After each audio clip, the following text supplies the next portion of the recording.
Bonjour les amis, j'espère que vous allez bien. Moi je me porte très bien et je tiens à vous dire que c'est toujours un grand plaisir pour moi de discuter avec vous. Aujourd'hui je souhaite qu'on partage ensemble autour du thème de la procrastination. Je vais être très bref. Pourquoi la procrastination est très nuisible pour tout homme motivé, ambitieux et avide de grandes réalisations? Par définition, la procrastination, c'est la tendance à remettre systématiquement au lendemain des actions qui peuvent ou pour moi doivent être faites aujourd'hui pour des raisons qui ne peuvent en aucun cas justifier en elles-mêmes le fait de ne pas faire cette action-là maintenant. Et dans la vie, généralement, les retardataires chroniques sont qualifiés de procrastinateurs parce qu'ils n'arrivent pas à se mettre au travail lorsque la tâche juste devant eux ne leur procure pas une satisfaction dans l'immédiat. Et l'homme que je suis, l'homme que vous êtes par nature, sans le savoir, on a cette tendance-là à remettre systématiquement au lendemain des actions qui ne nous procurent pas une satisfaction dans l'immédiat, sans pourtant mesurer les contours ralentisseurs de nos actes. Plusieurs causes sont à l'origine de ce problème. Et si nous parlerons de l'un des plus importants, qui est l'anxiété liée à une faible estime de soi. Oui, une faible estime de soi. Pourquoi ? Parce que nous sommes en perpétuelle recherche d'une satisfaction dans l'immédiat, en perpétuelle recherche de la reconnaissance de l'autrui dans l'immédiat, ou même parfois par juste peur d'être jugé, alors que ça ne devrait pas être vu comme ça.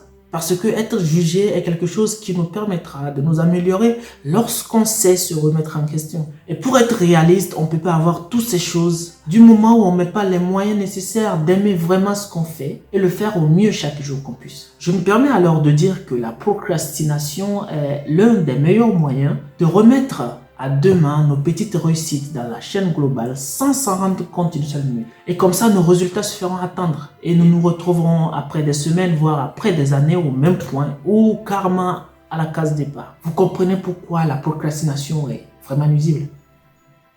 Et oui, c'est très nuisible. Tout ce que nous voulons entreprendre ou accomplir peut être comparé à la culture du cacao. Quand on prend l'exemple d'un cultivateur de cacao, il nous dira il faut un plan de culture, ce qui lui permet de s'approvisionner l'outillage nécessaire, sélectionner la variété la plus productive et passer à la culture. Et quand il passe à la culture, de la culture à la première récolte, il y a un temps d'attente et en général pas moins de 3 ans. Et durant cette période d'attente de 3 ans, si l'agriculteur se permet de négliger l'entretien de ses plantes pendant un certain temps, il perd tout ce qu'il a investi et retour à la case départ. Donc, le cultivateur de cacao doit continuer à travailler avec les moyens à sa disposition dans l'attente des résultats dans 3 ans. Et c'est exactement pareil pour les projets dans la vie. Pour espérer un résultat un jour, il faut un travail continu. Faire chaque jour ce qu'on doit faire ou faire chaque jour ce qu'on peut faire. Avoir le courage et la patience de travailler dans l'attente et continuer même quand on est vu comme ridicule ou stupide.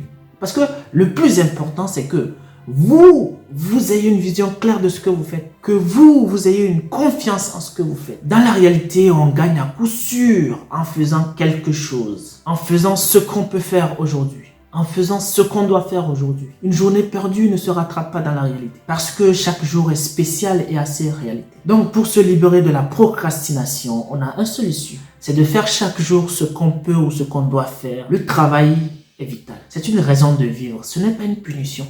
Et lorsqu'on arrête de travailler ou qu'on ne cesse de remettre à demain ce qu'on doit faire, on arrête de vivre et on laisse mourir nos projets, donc nos motivations à petits coups. Ceci entraîne même parfois une perte de respect aux yeux de certaines personnes. Ceci me rappelle d'ailleurs ce que disait Abraham Lincoln au 19e siècle. « Je n'ai guère d'estime pour un homme qui n'est plus sage aujourd'hui qu'il l'était hier. » Tout ça pour dire qu'il n'a pas d'estime pour quelqu'un qui ne s'est pas amélioré psychologiquement. Il n'a pas d'estime pour quelqu'un qui ne s'est pas donné les moyens d'avancer. En bref, il n'a pas d'estime pour quelqu'un qui n'a pas grandi psychologiquement, mentalement depuis un certain temps. Alors c'est sur ce que je tiens à vous demander, ensemble, battons-nous et faisons au mieux qu'on puisse chaque jour. Et ensemble, bannissons ce tueur silencieux qui est la procrastination. Je vous remercie sincèrement d'avoir visualisé cette vidéo et je vous dis à très bientôt pour une nouvelle vidéo.